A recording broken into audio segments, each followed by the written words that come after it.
Presentamos desde ADICAE 107 demandas colectivas a la práctica totalidad del sistema financiero español para pedir la devolución total de los gastos hipotecarios que se den por no aplicados.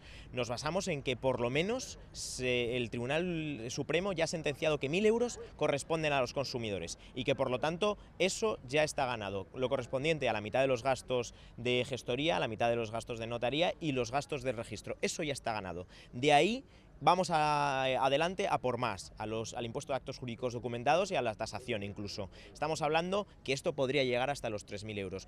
Por lo tanto, también en estas demandas no solo digamos que pedimos que se queden en España y que tenga recorrido nacional, sino que también pedimos como novedad que se eleven una cuestión prejudicial a Europa, al Tribunal Europeo de Justicia, y que se vea lo mismo que sucedió en el caso de las cláusulas suelo.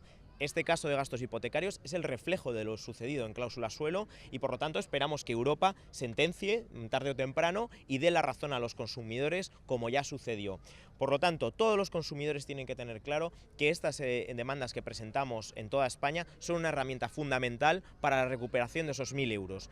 Y no perdonemos ni un solo céntimo, ni un solo euro, aunque sean cantidades más pequeñas, ni un solo céntimo a los bancos porque han salido impunes o pretenden salir impunes de todos los fraudes que han realizado y están realizando y por lo tanto no solo es una cuestión económica sino también de dignidad y de moral.